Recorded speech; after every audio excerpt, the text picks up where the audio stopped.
नमस्कार दोस्तों, मैं advocate Rajan Kumar Prasad, Delhi high court. आज आपके सामने फिर से उपस्थित हूँ एक नए टॉपिक के साथ। आज का टॉपिक है श्योरिटी बॉन्ड, यानी जमानत जो व्यक्ति देते हैं वो जमानती मुचलका भरते हैं या एक बॉन्ड देते हैं कोर्ट के अंदर, जिससे कि व्यक्ति जेल में अगर है तो वो छूट सके या उसकी जमानत लेते हैं। जमानत कैसे ली जाती है और अगर आप लेते हैं और व्यक्ति वो भाग जाता है तो आप पर क्या असर पड़ेगा, इसके बारे में इस वीडियो में हम बात करेंगे। टॉपिक स्टार्ट करने से पहले मैं आपसे रिक्वेस्ट करूंगा कि अगर चैनल पर आप नए हैं तो प्लीज़ चैनल को सब्सक्राइब करना ना भूलें। वीडियो अगर पसंद आए बेल आइकन को जरूर दबाएं, जिससे कि जो भी हम वीडियो डालते हैं वो आप तक सही समय पर पहुंच सके नोटिफिकेशन के माध्यम से। इसके अलावा वीडियो अगर अच्छी लगे तो प्लीज़ वीडियो को लाइक करना ना भूलें, शेयर जरूर करें, जिससे कि और लोग भी लाभान्वित हो सके।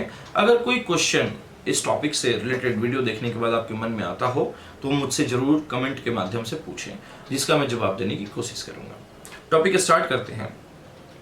हमने कई बार कोर्ट में ये देखा है कि कोई भी व्यक्ति किसी भी व्यक्ति का जमानत ले रहा होता है या वो जमानती बन के कोर्ट में के समक्ष पेश होता है, अपने कुछ डॉक्यूमेंट्स लगाता है, जैसे गाड़ी की आरसी हो गई, एफडी हो गई, जमीन के कागजात हो गए। उसके ऊपर किसी भी व्यक्ति का जमानत लेता है, किसी जो व्यक्ति जेल में है या जिस व्यक्ति की जमानत लेनी होती है। कभी भी कोई भी एप्लीकेशन, जैसे कोई व्यक्ति अगर जुडिशियल कस्टडी में है या अंदर है, जो जेल में है, तो उसकी जमानत की एप्लीकेशन लगाने के बाद जब जमानत ग्रांट कर दी जाती है तो कोर्ट के द्वारा कुछ शर्तें रखी जाती हैं, जैसे कि उस व्यक्ति के लिए इतने रुपए का जमानती चाहिए जो आके कोर्ट के समक्ष पेश होगा, और इतने रुपए का जमानत के तौर पे जो भी पेपर रखना चाहे या जो भी देना चाहे वो दे सकता है। वैसे लैंग्वेज जो होती है बेल्स की, वो अक्सर ये होती है, bail was granted on 10,000 rupees to the accused like one surety like amount। यानी बेल बॉन्ड जब हम भरते हैं तो उसमें मुचलका भी जाता है, यानी जो व्यक्ति अंदर है उसका पर्सनल बॉन्ड भी जाता है, और साथ ही साथ नीचे जमानती की डिटेल्स भरी जाती है। जमानती जो जमानत ले रहा होता है उसकी भी डिटेल भरी जाती है और पेपर साथ में संलग्न किए जाते हैं। अब किन किन आधारों पे कोई भी जमानती किसी भी व्यक्ति की जमानत ले सकता है? देखिए, अगर 10,000 रुपये या 15,000 रुपये या 20,000 रुपये या 50,000 रुपये, जितने की भी जमानत रकम बताई गई है कोर्ट के द्वारा, वो जमानत रकम का कोई भी एक वैल्यूएबल प्रॉपर्टी होनी चाहिए उस व्यक्ति के पास, चाहे वो मूवेबल हो चाहे इमूवेबल हो। मूवेबल में कार, बाइक आ सकती हैं, साथ ही साथ इमूवेबल में जो है कार, बाइक या कोई भी वाहन जो रोड पर चलता हो उसकी आरसी लगा के आप जमानत ले सकते हैं। साथ ही साथ इमूवेबल प्रॉपर्टी की अगर मैं बात करूं तो किसी भी प्रॉपर्टी के पेपर लगाए जा सकते हैं जमानती के तौर पे। जैसे कई स्टेटों में हमने देखा है, चूंकि हम दिल्ली में बैठे हैं तो दिल्ली के बाहर अगर हमने जाएं तो दिल्ली के बाहर कई लोग फर्द लगाकर फर्द के ऊपर भी जमानत ले लेते हैं, जमीन का फर्द लगा देते हैं, जमीन के पेपर लगा देते हैं, उसके ऊपर जमानत ले लेते हैं। परंतु दिल्ली के अंदर ज़्यादातर लोग या तो अपनी गाड़ी, कार, बाइक, ऑटो, 4 व्हीलर या किसी बस, ट्रक, इन सब की आरसी पर जमानत लेते हैं, और उससे ज़्यादा होता है तो कोई ना कोई प्रॉपर्टी के पेपर दे देते हैं जिससे कि जमानत हो जाए श्योरिटी के रूप में। और तीसरा, एफडीआर लगाते हैं, यानी जितने का जमानती मांगा गया है, जितने रुपए का मांगा गया है उतने रुपए तक की एफडी करवा लेते हैं, और एफडी करवा के एफडी के पेपर लगा देते हैं, जिससे कि उस व्यक्ति की जमानत हो सके जो अंदर है। अब जमानती के साथ साथ चाहिए क्या होता है? पहला, जिस चीज पर वो जमानत ले रहा है, चाहे वो गाड़ी हो, चाहे वो प्रॉपर्टी के पेपर हो, चाहे एफडी हो, उसकी एक कॉपी, एक कोई भी उस व्यक्ति का आइडेंटिटी प्रूफ, चाहे वो आधार कार्ड हो, वोटर आईडी कार्ड हो, ड्राइविंग लाइसेंस हो। पैन कार्ड नहीं चलता, अगर पैन कार्ड आप लगाना चाहें तो एडिशनल लगा सकते हैं, परंतु इन तीनों में से ही कोई एक चीज चाहिए होती है। तीसरा, एक फोटोग्राफ चाहिए होता है।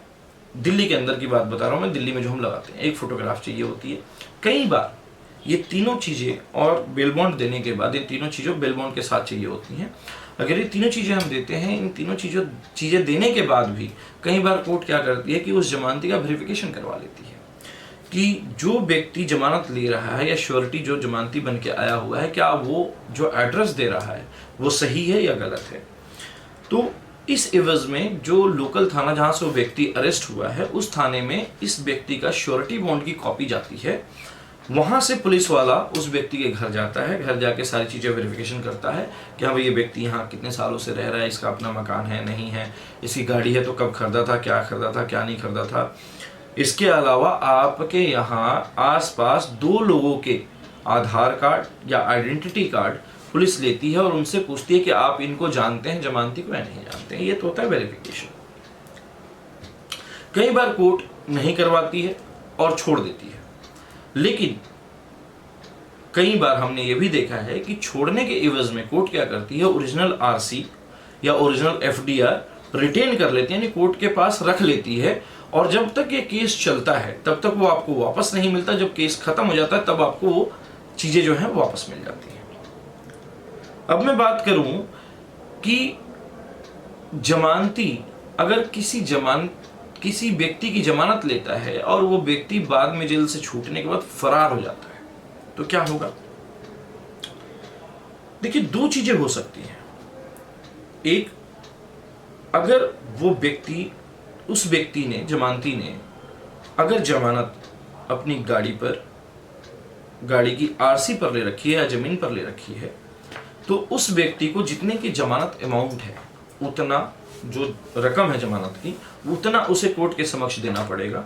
अगर नहीं देता है तो जो बाइक है, कार है या जमीन है, उसको कोर्ट जो है कुर्की कर लेती है और उसको नीलाम करके उतने पैसा जितने का रकम है उतना रकम वहां से वसूल करती है और ट्रेजरी में भेज देती है, यानी सरकार के खाते में भेज देती है।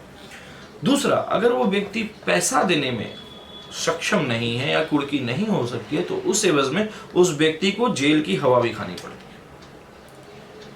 इसलिए किसी भी व्यक्ति की, कोई भी व्यक्ति अगर जमानत लेता है तो सावधान रहें और सोच समझ के लें कि कल को वो व्यक्ति अगर भाग जाता है तो आपको उतने पैसे कोर्ट के समक्ष जमा करने पड़ेंगे या फिर आपको जेल भी हो सकती है। तो ये 2 चीजें होती हैं और ये 2 चीजें समझने वाली चीजें हैं।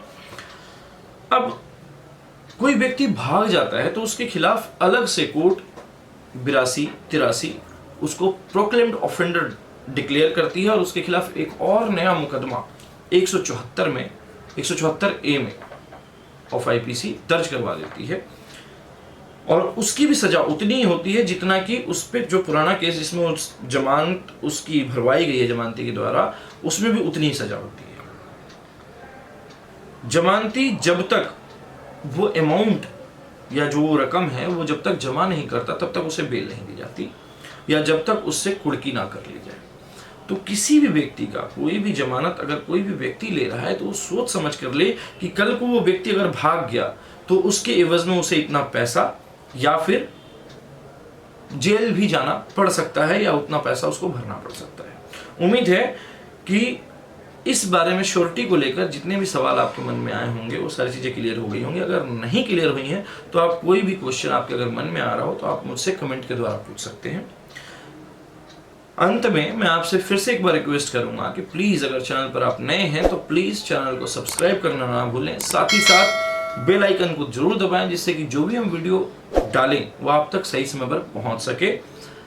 और वीडियो अगर अच्छी लगी हो तो प्लीज़ इसको लाइक जरूर करें, शेयर जरूर करें जिससे और लोग भी लाभान्वित हो सके। इसी के साथ मैं राजन कुमार प्रसाद, दिल्ली हाई कोर्ट आपसे विदा लेता हूं। बहुत बहुत धन्यवाद। नमस्कार।